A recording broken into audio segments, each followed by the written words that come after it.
u nog niet helemaal zeker bent of u dat goed begrijpt en beheerst, heb ik slecht nieuws voor u. We zijn absoluut aan de vroege ochtend van het internet.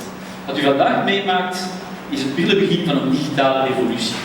Zoals we 100 jaar geleden een industriële revolutie hebben gehad, hebben we vandaag een digitale revolutie. Het is niet enkel een aantal leuke dingen zoeken met Google, het is werkelijk een andere manier van werken, een andere manier van met klanten om te gaan en een andere manier van marketing te gaan doen. Vandaag zijn er 2,5 miljard mensen geconnecteerd op internet. 2,5 miljard mensen die met elkaar kunnen communiceren, die op één klik van elkaar verleiden. Dus eigenlijk is dat maatschappelijk fantastisch. 2,5 miljard mensen die met elkaar kunnen communiceren en instant kunnen. In 2020 gaan er 5 miljard mensen geconnecteerd zijn. Dus de internetpopulatie gaat verdubbelen. En die 5 miljard mensen gaan 50 miljard toestellen hebben die geconnecteerd zijn met internet. Ben ik aan het dromen? Wel, vandaag de dag zijn er al meer toestellen geconnecteerd op internet dan er mensen op deze planeet zijn. Meer dan 7 miljard toestellen zijn nu al geconnecteerd. Dus er gaat een interactie zijn tussen toestellen en mensen met elkaar interageren. Mensen in dit land, slimme mensen, denken nog altijd dat er maar één scherm is thuis, dat er namelijk één televisiescherm is en dat je daar een advertentie op moet zetten dat iedereen ernaar gaat kijken. Dat is natuurlijk volledig fout. En dat wil zeggen dat vandaag iedere KFO aan marketing kan doen, want je kunt makkelijker aan een van de verschillende schermen geraken dan vroeger een spotje maken op VT. En dat is het fantastische van deze wereld. Maar zie eens, vanavond, ik denk dat een gemiddelde van 7 schermen per huishouden en we zijn nog maar in 2015. En wat we mee gaan doen is maar het begin. Binnenkort is uw thermostaat aangesloten, uw broodrooster, uw carport, uw zwembad, wat dan ook, zal aangesloten zijn op internet. Nu, dat maakt dat het ook effect heeft op wat jullie gaan doen, want namelijk als er 5 miljard mensen geconnecteerd zijn in 2020, wil ook zeggen dat er 5 miljard mensen op één klik zijn van uw bedrijf. Als u een product aanbiedt dat u kunt verschepen naar de wereld, dan hebt u morgen 5 miljard mensen bij start van aanst. En dat is een fantastische mogelijkheid. Het risico is dat de 11 miljoen Belgen ook bereikbaar zijn voor de businessen van de wereld. Dus als we er niets aan doen, dan gaan we binnenkort wel degelijk tegenkomen in het buitenland. Maar dat hoeft natuurlijk niet zo te zijn. Zoals al vandaag een paar keer gezegd is het mobiele internet waarschijnlijk het belangrijkste. En het grote verschil tussen het internet van de jaren 90 en het internet vandaag. Dat maakt ook dat het internet vandaag in uw winkel binnenkomt. Als iemand binnenkomt, is die geconnecteerd met internet, kan die prijzen gaan vergelijken, kan die informatie opzoeken. In de straten hebben de mensen een smartphone, kunnen ze kijken naar een kaart, daar kunnen ook advertenties op verschijnen, kunnen vragen gedaan worden. Dat is een totaal andere beleving. U gebruikt vandaag gemiddeld allemaal 150 keer uw smartphone per dag. 150 keer dat u iets vraagt aan Google, dat u de kaart opzoekt, dat u een filmpje bekijkt. En iedere keer als bedrijf kunt u op dat moment interageren met de persoon die die smartphone uit zijn zak heeft. Als u even terugkijkt naar bij de studententijd, ik ben afgestudeerd in 89. Als u even bedenkt wat u mee moest nemen in 89 om te materialiseren wat u vandaag met die smartphone, het is ongelooflijk. Het kon zelfs niet in een kruiwagen, alles moest meesleuren en dat vandaag in zo'n klein toestel. En toch is dat maar het tipje van de ijsberg. De essentie zelf van het verschil van de smartphone is dat u toegang hebt tot informatie. Stel u voor, iedere burger vandaag, met een toestel van 100 euro, heeft toegang tot meer informatie dan de president van de Verenigde Staten 10 jaar geleden. In 10 jaar tijd is informatie gedemocratiseerd en kunnen we met elkaar connecteren. Dus fantastisch, maar we moeten er natuurlijk gebruik van gaan maken als we onze business willen laten ontwikkelen. De tweede revolutie binnen de revolutie is video. Wij zijn, de meeste van ons, zijn opgegroeid met de BRT als enig televisiekanaal en het was moeilijk om video te maken. Enkel de openbare zender kon video maken. Vandaag heeft mijn zoon, als hij het ontbijt, al een paar filmpjes bekeken op zijn smartphone. En mijn dochter van 12 heeft al een filmpje gemaakt van de filmfamilie die opstaat, gemonteerd, muziek opgezet en ze presenteert ons bij het ontbijt een filmpje van de familie Geerts die wakker wordt. Dat is de realiteit van vandaag. Dus video wordt nu ongelooflijk makkelijk en ons platform YouTube wordt immens gebruikt. 1 miljard gebruikers in de wereld, miljoenen gebruikers in België. En mensen zoeken ook enorm veel op YouTube. De grootste zoekmachine van de wereld is YouTube. Mensen gaan kijken van hoe moet ik mijn T-code installeren? gaan kijken naar carporten, gaan demo's bekijken van wat jullie diensten hebben. Dus de vraag is niet enkel bent u aanwezig op het internet en de site, hebt u ook een aantal filmpjes die relevant zijn rond wat u doet, gaat u ook uitleggen wat u doet aan uw klant. En dat hoeft niet duur te zijn. Daarvoor moet je geen productiebedrijf aanspreken. U maakt bij wijze van spreken met een selfie filmpje en u uploadt op YouTube. Mensen gaan dat vinden. Het is veel geloofwaardiger dan te vragen aan een of andere BV om te gaan uitleggen wat uw bedrijf doet. U kunt het veel beter uitleggen wat uw bedrijf doet. We hebben 2 bedrijven hier aan bod gehad. Dat is veel geloofwaardiger qua testimonial dan een of andere BV die zegt van oh, dat is wel een fantastisch bedrijf als u een probleem hebt met de routiegieterij. Nee, de bedrijfsleider kan veel beter zijn uitleg zelf doen. En er is een keukenhandelaar die daar al mee gescoord heeft, ik zal niet verlichten. De meeste, de 1/4 daarvan had al tegen van smartphone. Dus ook dat, veel mensen bekijken filmpjes in de straat. Wie had dat 20 jaar geleden durven denken? Nu, dat is allemaal mooi, dat is allemaal marketing. Je kunt zeggen van ja, mijn bedrijf die heeft dat niet nodig. Wel, het is ook een andere manier van werken. Het probleem dat we in België hebben is dat de mensen leven in de 21e eeuw. Die hebben allemaal smartphones, die zijn allemaal gewoon in internet. Maar op het moment dat die gaan werken, moeten die een teletijdsmachine kopen om terug te gaan in de 20e eeuw. En dan komen die op een oude PC of een AS400, geen smartphone gebruiken in het bedrijf. Nu, dat kan natuurlijk niet werken, want dat is concurrenten vandaag die gebruiken die tools wel. Dus je moet ook wel de tools gebruiken van vandaag om het efficiënter te maken om bedrijven vlotter te laten werken. Het gaat niet meer over een kantoor organiseren zoals het vroeger was. Het gaat er meer om mensen met elkaar te kunnen connecteren. Vroeger was dat bijzonder moeilijk.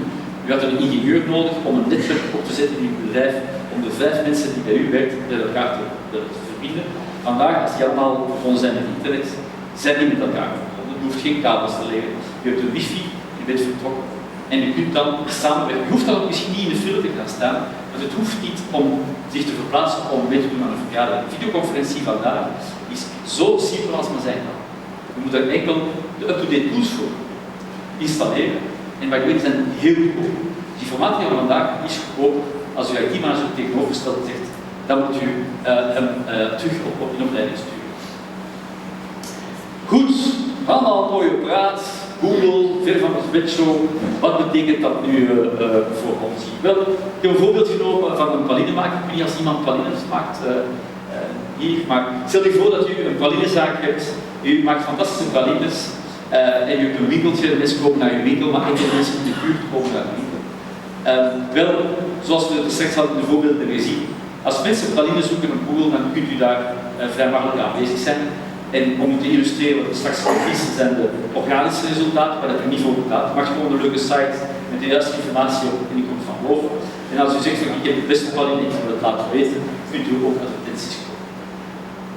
Nu dat is goed voor de mensen in de buurt van Aalst, maar dat kan ook in heel de wereld. Als mensen in China zoeken naar pralines, of Belgische pralines, kunt u daar ook aanwezig zijn. En we hebben zelfs een marktvinder. U kunt gaan kijken waar dat een markt zijn voor uw producten. En je ziet voor pralines bijvoorbeeld in de blauwe zones, zijn de zones waar mensen zoeken voor pralines.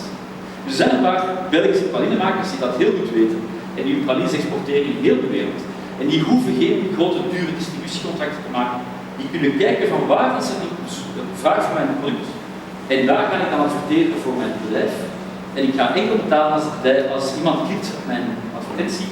En dan kan ik mijn pralines kunnen exporteren naar de andere kant van de wereld. Met een contract met die post bijvoorbeeld of met een andere distributeur.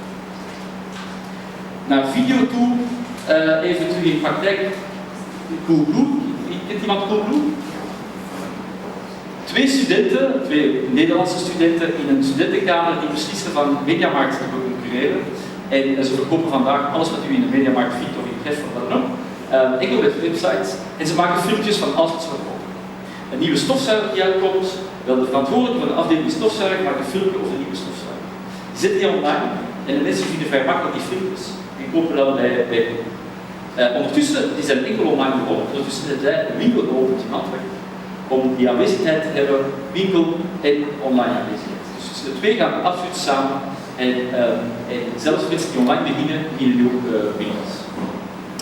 Samengevat in België, wat is het probleem? Is dat de mensen online zeer actief zijn. U heeft dit allemaal geconnecteerd. U zoekt dingen, ik kan u verzekeren. Dank u voor het gebruik van onze producten. België is een heel goed land van gebruikers die ons gebruiken. Maar, langs de kant van de bedrijven, Belgische bedrijven zijn niet aanwezig op internet. Heel weinig aanwezig. Het is eigenlijk een beetje bizar. Mensen gebruiken het wel, maar onze bedrijven gebruiken het niet. Meestal is dat andersom. Bedrijven beginnen eerst met nieuwe dingen en dan gaan de consumenten dat ontdekken. Hier is het andersom. Met als resultaat, als u iets zoekt, test het maar zelf. Als u iets zoekt op internet, u wilt iets kopen, dan gaat u in heel veel gevallen Nederlandse webshops vinden. En dat is toch wel eens fijn. Eigenlijk in 60% van de gevallen dat er iemand iets zoekt om te kopen, is het een buitenlands bedrijf die aanwezig is met een advertentie. Nu, als Nederlanders advertenties koopt bij Google als een Vlaams consument iets zoekt, dat is niet om Google te sponsoren. Dat is teken dat het Hollands bedrijf denkt dat er wel degelijk heel goede business in zit van die Vlaams consument iets koopt. Wat ik u zou willen stimuleren is te zeggen van, in eerste instantie zou ik willen dat Vlaamse bedrijven aanwezig zijn op het moment dat iemand iets wil kopen. Beter dan dat, ik zou willen dat Vlaamse bedrijven naar Nederland gaan en die nu de producten van Nederland gaan kopen. Wij zijn een exporterend land. We zijn een ongelooflijk exporterend land. Eens dat we digitaal gaan exporteren, minder. En wat is het eigenlijk? Importeren. En dat is allemaal niet moeilijk. Het lijkt dan waar je moet export gaan doen. Als u een goede dienstverlening hebt, een goed product, is het de moeite waard om te proberen om minstens de naburige gemeentes te gaan aanspreken en over de grens te gaan. Zeker in dezelfde taalgebied, vrij evident. En dan misschien uw site laten vertalen en over de taalgrens te gaan.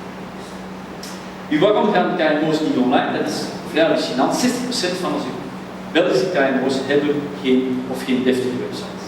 Dat wil eigenlijk zeggen van, ik verstop mij voor 80% van de bevolking.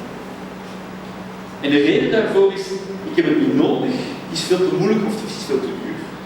En dat willen we u vandaag gaan leren, dat is verleden tijd. De tijd dat een webshop 10.000 euro kost, is verleden tijd. Je kunt zelfs online gratis tools downloaden of vinden. Je kunt professionele partners aanspreken. Het is vandaag vrij eenvoudig. De enige manier is om eraan te beginnen. Het is pas als u aan het begin en ervaring opdoet, dat u zult zien dat het makkelijk is dat de klanten opleveren tot 90% van de cliënteel die via internet komt. Er zijn voorbeelden genoeg. We hebben een website met heel veel voorbeelden dat we willen illustreren met bedrijven die succesvol zijn. En daar nu niet in detail op gaan en daar wel een beetje over de tijd gaan. Ik zou je willen samenvatten met jullie ook helpen. Het is makkelijk van hier vandaag te staan en een show te stellen om te zeggen, we moeten het allemaal doen. Nadien moet je het ook echt gaan doen. Dan zijn er twee zaken die we willen doen. Is een opleidingsprogramma opstarten voor KMO's in het hele land. Er zijn 6 modules, je kunt zich inschrijven, het is gratis. Dus ben ik nog niet in Aalst, maar in Gent, Gent, Kortrijk of Mechelen in de komende weken. U schrijft zich in en dan zijn er nog modules. Ten eerste uw bedrijf online te krijgen, uw bedrijf kenbaar te maken online op een gratis manier, dan advertenties te gaan maken en dan eventueel gaan kijken naar export. En hoe kan ik ook mijn bedrijfsprocessen automatiseren dankzij internet. Dus ik zou zeggen, het kost niets, het is echt de moeite waard. Schrijf u in bij de programma's en dan proberen we ook met de partners te begeleiden en nadien om te zorgen dat u online geraakt. Je kunt van de klantrice gesproken bijvoorbeeld, maar er zijn voldoende webbedrijven, Google-partners die bereid zijn om u nadien te begeleiden om de stappen te zetten als u het te moeilijk vindt om het zelf te doen. U kunt naar de website gaan, gco/groeimotor en u daar registreren. Doe het massaal, want het internet. Oh, Kortrijk. Dat is niet Kortrijk, dat is niet Aalst. Bedrijven die actief zijn in Aalst, in de Mond en omstreken, groeien gewoon snel, die exporteren meer en ze hebben minder kosten. Het internet is geen dure zaak, het is een kostenreductie als u internet goed gebruikt. En wanneer moet u eraan beginnen? Wel, gewoon nu. Nu is het moment om ermee te starten. Ik wens u veel succes en u gaan muziek zijn. Ja.